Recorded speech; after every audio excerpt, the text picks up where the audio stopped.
And the next thing I knew, I was in an ambulance.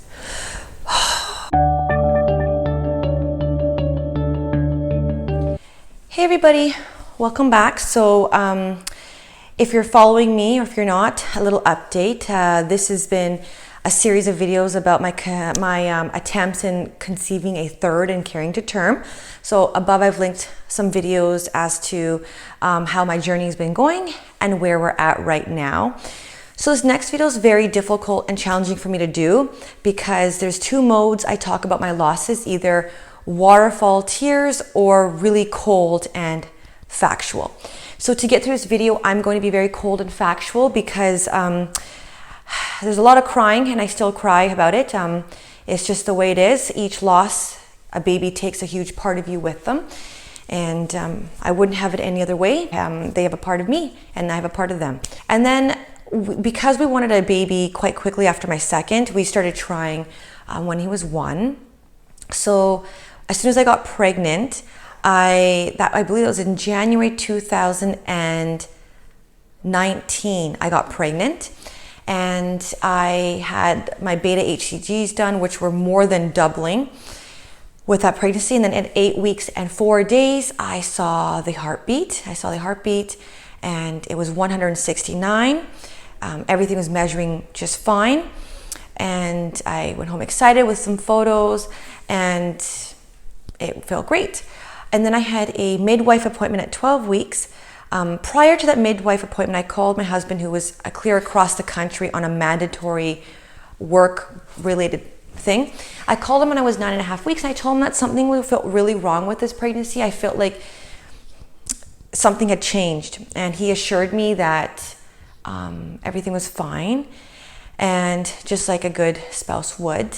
But at the 12-week ultrasound, there was no heartbeat. So what happened was I was sent to a women's clinic where they determined, based on size, what are your options to expel the baby and the contents in your uterus. So I had a choice of a D&C at the hospital or medical management, a couple of pills by mouth and some pills vaginally. I chose the latter because I didn't want to go to the hospital. I didn't want to be away from my kids. My husband was across country. I didn't want to do a hospital thing by myself. I wanted my spouse there. So on the night that I was going to take the misoprostol regimen, I put the kids to sleep at 7 p.m. and I took the pills at 7:30 p.m. Every 2 hours, I would lose clots the size of my hands. And after the third clot that I lost the size of my hands, I called the on-call doctor and I told her that I thought something was really wrong and I could tell my system wasn't responding to the medication the way it should be. Even though I've never taken this medication, I can tell when something is gravely wrong with my body in terms of pregnancy. And she said that she thought that was the last clot that was gonna be and that everything was out and that I should be fine. So I stayed up till 1:45 in the morning to ensure that I was okay, and I went to bed around 1:50. Right when I went to bed, I heard a pop and water came out of me, and that was really scary because I thought, oh, my water broke, and I know what my water breaking feels like because I have 2 kids. So I ran to the bathroom and I went on the toilet because it was leaking water, and I felt something come out, and it was the baby. I fished through this toilet to get this baby out, and I fished the baby out desperately like a mad woman, and I held the baby in my palm and I looked at it for quite a while, and I wanted to save that baby and I wanted to do something special. I didn't decide what I wanted to do with that baby yet, but I knew I wanted to save it for a little bit. I couldn't save the baby because I ended up hemorrhaging severely, and I actually fainted, and I don't know where I dropped the baby. I think back in the toilet, unfortunately. I don't know. I still don't know where it is, what happened to him or her. And as I was bleeding, so hemorrhaging is a lot different than just trickling blood. So hemorrhaging is basically like you've turned a tap on and there's a huge flow, and it was really scary. So I called the on-call doctor at 2 something in the morning. I told her my story and I said, I have 2 kids. I don't want to go to the hospital if I don't have to. Can I somehow fix this hemorrhage at home?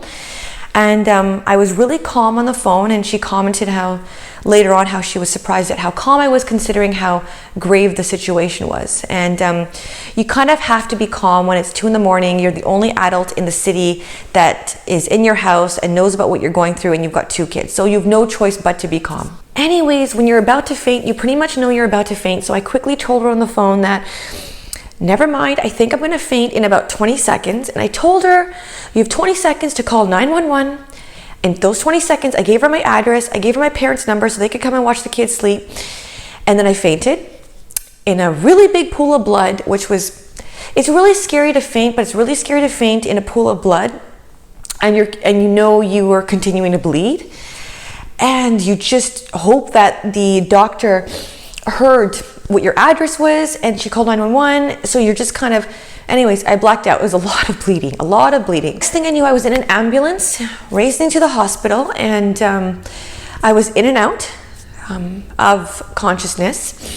And what they did is they gave me an IV medication to stop the bleeding, and it didn't stop. So then they had to go ahead and do some manual uterus scraping while I was fully conscious, and it's as painful as the word scraping sounds like, but they had to get all the tissue out to further stop the bleeding. And my blood pressure was like less than 80/50, and I couldn't even lift my head up. I was fainting in the hospital, in the bed, everything. It was just really, really difficult time for me. After that loss, it took me, I had 4 months of bleeding almost every day, all day for 4 months.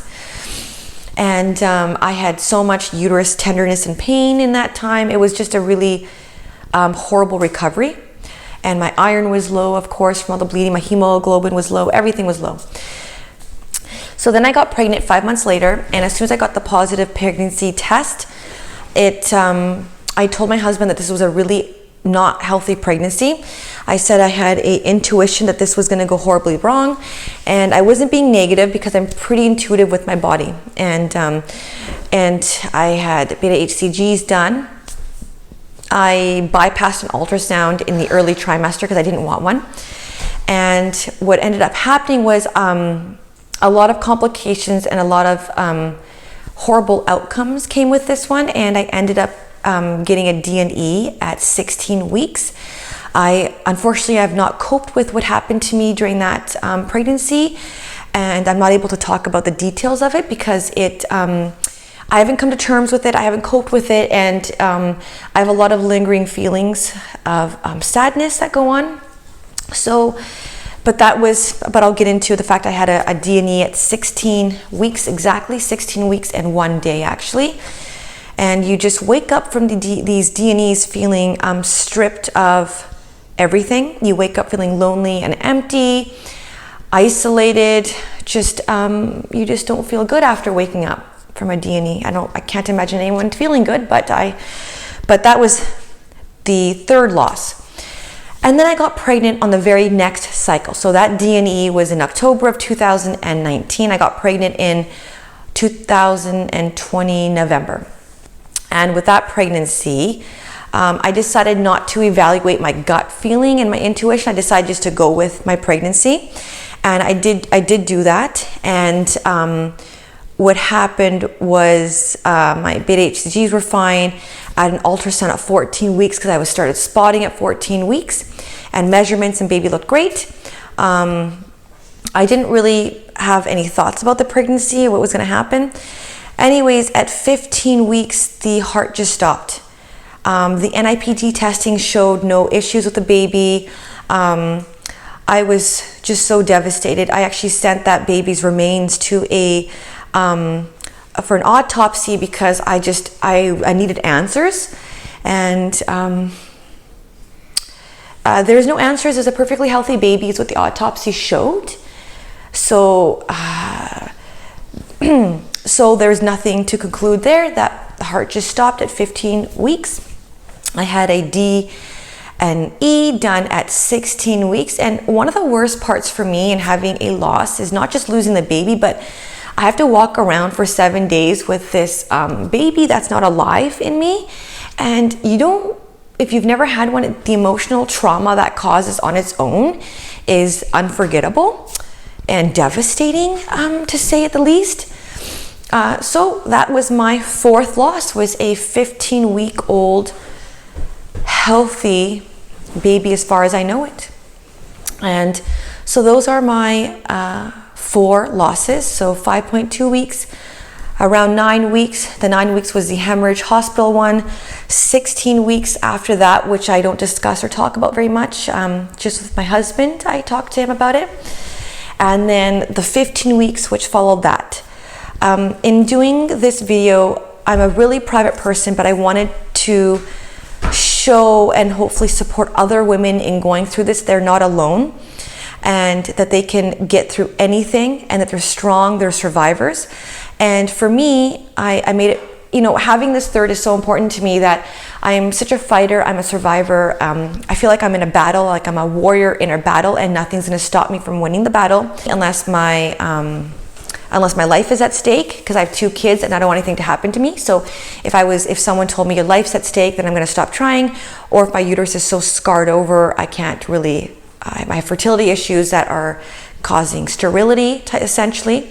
Those are the only 2 reasons I would stop this battle. I just want you to know, if you're going through this, that stay strong. I believe in you. I know you can do it. I know I can do it. And I am a warrior. And warriors don't stop until they win the battle, because nothing's gonna knock me out. Nothing's gonna knock me out, because I know I can do this. And where there's a will, there's a way, and I truly believe that. If there's a huge, huge desire and passion and dream for this, you can do this, you can achieve it. Anyways, if you have any questions, or you want more information about my miscarriages, or you want support, please comment below. If you like this video, like it. If you want to follow my journey on trying to conceive a third and hopefully carry to term, please subscribe to my channel. Have a good night. Bye.